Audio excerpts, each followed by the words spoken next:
भारत कोई छोटा देश नहीं है। यह 10-20 करोड़ का समाज नहीं, यह 140 करोड़ से ज्यादा लोगों का महासमुद्र है। कागजों में कहा जाता है 140 करोड़, लेकिन जमीनी सच्चाई जानने वाले लोग कहते हैं कि असली संख्या 145 या 150 करोड़ तक भी हो सकती है। अब ऐसे देश में अगर सरकार यह सोचे कि हमें पता होना चाहिए कि हमारे देश में कौन है, कहाँ है और किस पैटर्न में जी रहा है, तो यह डर की बात नहीं, यह जिम्मेदारी की बात है। आज से 10-15 साल पहले पुलिस को आपके बारे में ज्यादा कुछ पता नहीं होता था। अगर आपने कोई अपराध किया तभी रिकॉर्ड बनता था, वरना आप कहाँ गए, किससे बात की, किस शहर में घूमे, किसी को फर्क नहीं पड़ता था। लेकिन आज का भारत डिजिटल है। Mobile, bank, train ticket, SIM card, पहचान पत्र, आम आदमी भी दिन में 10 बार सिस्टम को छूता है।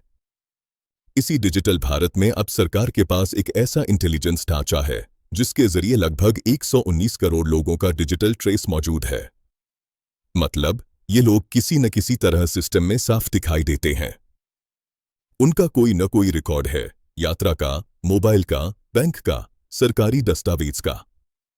यह कोई जासूसी फिल्म नहीं है, यह आधुनिक शासन का बेसिक ढांचा है।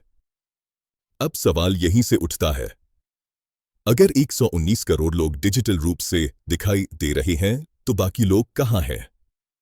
बच्चों को अलग कर दें, ठीक है, लेकिन जो काम करने वाला मजदूर है, जो एक राज्य से दूसरे राज्य जाता है, उसके पास भी मोबाइल होता है, सिम होती है, कभी न कभी ट्रेन में चढ़ता है, पैसे भेजता है। पूरी तरह बिना निशान के रहना आज लगभग नामुमकिन है। यहीं पर कुछ रिपोर्ट्स और सिविल सर्विस से जुड़े लोगों की बातें सामने आती हैं कि लगभग 21 करोड़ लोगों का एक ऐसा समूह है जो सिस्टम में पूरी तरह साफ नहीं बैठता। ध्यान दीजिए, इसका मतलब यह नहीं कि ये लोग अपराधी हैं या कल ही बाहर कर दिए जाएंगे। इसका मतलब है कि ये लोग डिजिटल रूप से कमजोर या टूटे हुए प्रोफाइल्स में आते हैं। सरकार यहां शोर नहीं मचा रही, कोई नोटिस नहीं, कोई घोषणा नहीं। इसे कहते हैं साइलेंट फ्लैगिंग। जैसे बैंक धोखाधड़ी में होता है, पहले आपको जेल नहीं भेजते, पहले अकाउंट पर नजर रखते हैं। वैसे ही अगर किसी का मोबाइल बार बार संवेदनशील इलाकों में पाया जाता है, या उसका ट्रैवल पैटर्न अजीब है, या उसके डिजिटल रिश्ते बार बार बदलते हैं, तो सिस्टम बस एक टिक मार्क लगा देता है, देखते रहो। फैमिली ट्री डेटा भी इसी वजह से अहम हो गया है।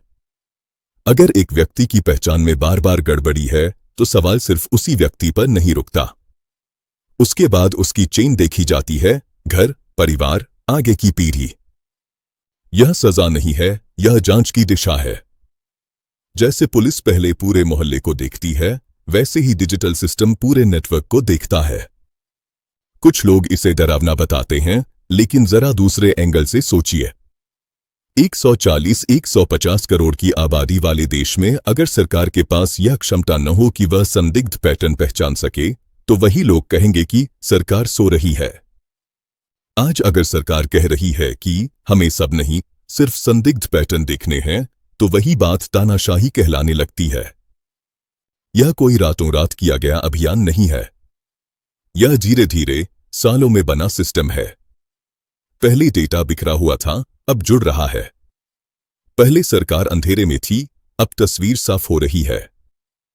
और सबसे अहम बात, अभी किसी का अधिकार छीना नहीं गया है। यह पहचान की प्रक्रिया है, न कि सजा की। एक आम भारतीय के लिए इसका मतलब सीधा है। अगर आप सामान्य जीवन जी रहे हैं, सिस्टम में आपका कोई न कोई साफ निशान है, तो आपको डरने की जरूरत नहीं। लेकिन अगर कोई व्यक्ति या नेटवर्क जानबूझकर सिस्टम से बाहर रहने की कोशिश कर रहा है, बार बार पहचान तोड़ रहा है, तो हां, अब उस पर नजर है। 140 करोड़ के देश में सुरक्षा भावनाओं से नहीं, सिस्टम से आती है। और आज जो बन रहा है, वह सिस्टम है। चुपचाप, धीरे धीरे, लेकिन बहुत गहराई से।